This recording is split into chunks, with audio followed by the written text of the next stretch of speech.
Fight fans all over the world, it's Daddy P on the corner, in the corner boxing. What?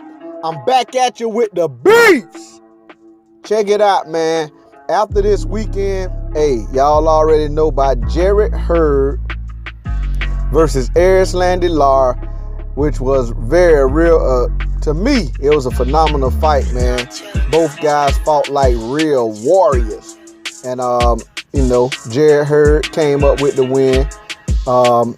But, man, it's been a lot of beef circulating and percolating around in that 154-pound division. Listen. So, the three champions we have, Jermell Charlo, he hold that WBC. Jarrett Hurd now holds the WBA Super and the IBF. And Saddam Ali holds that WBO strap. So those all of the champions at 154. So check it, right? Jarrett Hurd, oh man, like I say, phenomenal fight, man. He walked down Erislandy Lar all night long. He basically had him on his back foot all night long. And I hear a lot of people saying that Erislandy Lar probably should have won the fight. I mean, I'm going to tell you this right here. It was a close fight, granted. But I'm going to tell you this. Some of those rounds that could have went either way, I just would give to Jarrett Hurd simply for ring generalship. Because he had the guy on his back foot pretty much all night. He was walking him down. Now, he ate some shots while he was coming in, pressuring him. Hey, but he ate them things like Thanksgiving dinner and kept coming. You know what I'm saying? That's what was impressive to me, man. I mean, but that's what he been doing. That's what he did. That's what he did against Galarza. That's what he did against Tony Harrison. That's what he did against Trout. You know what I'm saying? So, I mean, that's just his MO, and he did it. I mean, he had his way. He controlled the landscape of the ring. So, I mean, I give some of them rounds that could go either way. I just give them to him just for ring generalship, walking the guy down. But anyway, everybody not go see it the same. I do agree with, how things went down. The knockdown in the 12th and final round was the difference in the fight. So, I mean, hey, what can you do? So, I'm going to tell you like this right here, man. For BEEFS, Jermell Charlo, man, when he was at the fight, man, Jermell Charlo, he act like he was ready for both of them. He said he was ready for the winner, either one, Jarrett Hurd or Erislandy Lar. And Erislandy Lar is a former stablemate of Jermell Charlo. But I did hear in the interview that one of the interviews, I can't remember, was it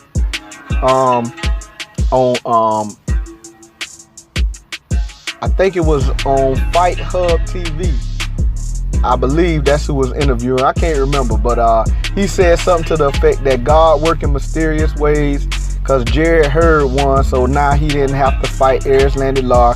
So he basically was saying something to the effect that, because, him and Erislandy Lar, they was pretty cool because they were stablemates. That is, maybe God worked it out where he didn't have to face him. So, but anyway, hey, at 154, I take my hat off to those guys because, hey, they looking to fight the big fights. Even though Jermell Charlo was a stablemate of Erislandy Lar, he was ready to unify. You know what I'm saying? He said it several times. And then Erislandy Lar ended up coming back and obliging, like, hey, if that's what it is, that's what it is. But Jarrett Hurd ended up getting a win, so now it's looking like Jermell Charlo and Jarrett Hurd, man, they've been going back and forth, saying little things here and there. Jermell Charlo, he definitely, y'all already know. You know what I'm saying? And Jarrett Hurd, he kind of, in one of the interviews, after one of them, they were showing, I think that was Fight Hub TV, showing what Jermell Charlo, man, he was walking off, as he was walking through, in the fight over or whatever, You know, he was fired up. I think it was after the final press conference, though. After the final press conference, he got into it with some of Jarrett Hurd's camp. You know, some people that was in his camp, you know, they was talking back and forth. So, man, in 154, man, it's really some real hot, sizzling beef ready to be settled. Julian Williams, his fight, he got a win the same night on the same fight card over Nathaniel Gallimore.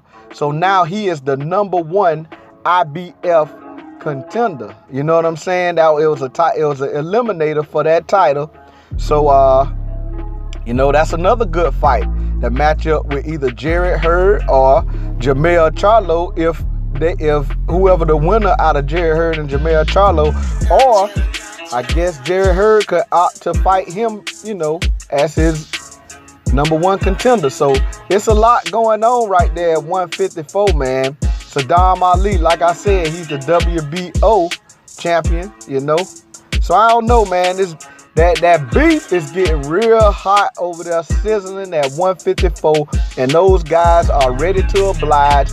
They, you know what I'm saying? The only one I ain't really heard a lot out of is Saddam Ali. And I'm gonna be honest with you, man. He looking like food over there to some of them guys. You know, he's 5'9". I'm gonna tell you a little about it now. Saddam Ali is 26-1. He got 14 KO. That's a 52% KO average. Y'all know he coming off a win over Miguel Cotto, but he's standing at 5'9" with a 73-inch reach. Listen, now you know big Jarrett Hurd over there, man. If I'm just saying, giving you some stats, man, so y'all can look at how this thing look. He 22-0 now, 68% KO average because he got 15 KOs. He stands at 6'1" with a 76-inch reach. Listen, Julian Williams, 25-1, 15 KO. That's a 54% KO average. He stands at 5'11" with a 72-inch reach. Listen, Jermell Charlo, 30-0 with 15 KOs. 50% KO average. Don't let that fool you, because this man is on a basically knockout streak. You know, he coming over that big win over Erickson Lubin. Knocked them out. Listen, he stand at 5'11" with a 73-inch reach. So Saddam Ali, really, man, he like the smallest guy over there. You know, he got a little reach, 73. But I mean, this the thing, 5'9". How he's standing over there and ain't really, you know, got a lot going on. He ain't had a lot of fights at 154. So, man, look, he looking like food over there to them guys. I know it. I know it. They probably like, man, I might need to fight this guy. Go ahead and unify, get another belt. But, hey, whatever it is, man, look. 154, I take my hat off to them because the top guys are coming out of the woodwork and ready to fight each other. Unlike some of these other, I ain't gonna even mention no names, but I will say some more beef. Hey, some chickens that come home to roost. We had these guys on another beef segment from 147. Danny Garcia and Sean Porter. Right after Danny Garcia, after his last fight, you know, Sean Porter got up in the ring with him. And now it's looking like WBC, that Suleiman, hey, he talking about ordering for Danny Garcia and Sean Porter to go ahead and fight for, you know, the WBC interim belt. The one that's held by Keith Thurman, because Keith Thurman injured. Y'all know Keith Thurman done reported another injury. And WBC, he holding that WBC and that WBA. Danny Garcia and Sean Porter was at them top spots. They saying, y'all go ahead and fight for the interim title. You know what I'm saying? So anyway, that's a beef. That's a chicken coming home to roost. Listen, that's beef. Hey, Sean Porter already expressed that he want to fight the guy. Like I say, he jumped in the ring after me. Jumped in the ring with him after his last fight and told him, hey man, what's up? Let's do it. Danny Garcia got all uptight. Like, hey, this my night, whatever. Hey, man, we from Philly. You know what I'm saying? We ain't about that foolishness, all this here. So it's whatever. So I really want to see that fight, man. Danny Garcia, hey, if you ain't if both of them might as well. They can't get Keith Thurman. Keith Thurman talking about injury. Hey, man, either Danny Garcia and Sean Porter need to go ahead and do the thing, or one of those guys need to go ahead and set up something, a big fight, another unification fight with Errol Spence, and stop playing. You know what I'm saying? Because you all are considered the top guys in the division, upper echelon.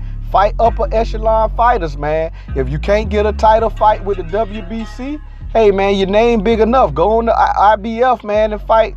You know, they act like Errol Spence won't be like he ain't got no belt. Y'all talking about y'all want a title and all that. Go and fight him. But, you know, hey, it's whatever, man. It's whatever. But I'm going to tell you this right here. They need to stop acting like, I ain't going to say what they acting like. I ain't going to even say it. But I'm going to tell you this right here. If you want to be the best, you got to fight the best. Danny Garcia, really, man, I'm going to tell you, he need to go on and stop playing. He said that he will fight Errol Spence. He was asked in the interview. I said that on another, when I was talking about on another beef segment. I had, you know, I was talking about Danny Garcia, how him and how Errol Spence, he said that he was in the interview before his fight. And he was saying Errol Spence would be a good fight for him. So go on and fight him then. You know what I'm saying? And Errol Spence replied on Twitter and say, hey, look, let's get it done. So, hey, Danny Garcia, Sean Porter, or Danny Garcia, Errol Spence, or Sean Porter, Errol Spence, man, we need to see them upper echelon fighters get in the ring before 2018 is out and stop playing. Anyway, that's just beef. Now, one more beef I just want to talk about, not between fighters, but between a fighter and a promoter, Gervonta Davis. Listen, Floyd Mayweather, he been talking trash by Floyd Mayweather, you know, in the media. So, hey, Floyd Mayweather was on at the big fight this weekend, Jarrett Hurd and Erislandy Lar. Hey, Floyd get on there, hey, talking to Jim Gray. Floyd announcing the Gervonta Davis Lomachenko fight. He say, hey, yeah, he's talking about, hey, yeah, I talked to Todd DeBuff over at Top Rank. We talking about getting it done. So, hey, that's some more beef. Look like he throwing him to, hey, I heard, who was it? Fanon International Boxing say, hey, say, man, he throwing the man to the wolves. That's what he give a talking. Hey, but this is the thing, man, look. You know, hey, Floyd Mayweather put him on the undercard with him versus the MMA guy. That was the best thing. That was a lot of exposure for Gervonta Davis. So I don't know, and I guarantee you he made a couple dollars. So I don't know what he really complaining about, but that's not my business. I'ma just tell you like this right here. You signed to Floyd Mayweather. You know the guy know what he doing. I mean, listen to him. If you don't like it, get missing. But at the same time, look like now he say, well, hey, I'm going to go ahead and put you in the biggest fight of your life. And I'm going to be honest with you, man. Gervonta Davis, I think he was trying to, Mayweather was trying to groom him and not put him in there so fast with a guy as skilled as Lomachenko. But now I guess he like, man, okay, I'm going to go ahead and give him what he want. But anyway, that's beef. Hey, Daddy P on the corner, in the corner boxing. Y'all go ahead and slap that like button before you leave out of here. You know, you don't like it, hit the dislike. Whatever you do, leave me a comment, man. This Daddy P on the corner, in the corner boxing. Y'all know, man, I have a lot of fun with these beefs, man. And y'all know I'm going to give you some highlights. I'm going to give you for the high profile fights. I'm going to give you the a preview, a prediction, and some highlights. So y'all holla at your boy, man. This Daddy P, I'm outie.